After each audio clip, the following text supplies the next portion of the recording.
तुम्ही शहरात खात असलेला चीज पिझ्झा, त्यामागे असतो कोकणातील एका शेतकऱ्याचा घाम.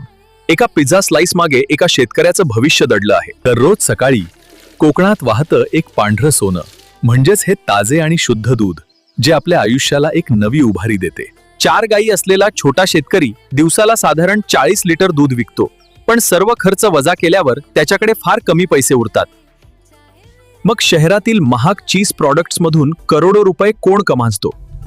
हे कधी विचार केला आहे का तुम्ही याबद्दल? खरी कमाई सुरू होते जेव्हा शेतीला जोडली जाते इंडस्ट्री. 10 लिटर दुधातून तयार होतं जवळपास 1 किलो चीज, आणि हेच चीज बाजारात विकलं जातं 500 ते 1500 रुपये प्रति किलो. साधं दूध विकलं तर मर्यादित कमाई, पण प्रोसेसिंग, ब्रँडिंग आणि पॅकेजिंग केलं तर त्याच दुधाची व्हॅल्यू अनेक पट वाढते. टेस्टिंग, हायजीन, पॅकेजिंग, प्रत्येक स्टेप बनवतो इंडियन प्रोडक्ट्सला ग्लोबल स्टँडर्ड.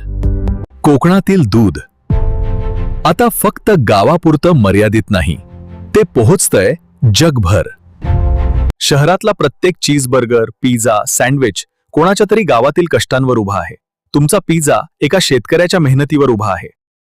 जर कोकणात मॉडर्न चीज प्लांट्स, कोल्ड स्टोरेज आणि एक्सपोर्ट नेटवर्क तयार झाले तर हजारो जॉब्स आणि करोडोंची इकॉनॉमी तयार होऊ शकते. एका छोट्या शेतकऱ्याचं दूध जर फक्त कच्चं विकलं तर कमाई मर्यादित राहते, पण त्याच दुधाचं चीज बनलं तर तयार होतो करोडोंचा बिझनेस. कारण खरी ताकद फक्त शेतीत नाही तर प्रोसेसिंग, ब्रँडिंग आणि एक्सपोर्ट मध्ये आहे. ऍग्रीकल्चरला इंडस्ट्री जोडली तर गाव बदलतील आणि भारताची अर्थव्यवस्था सुद्धा.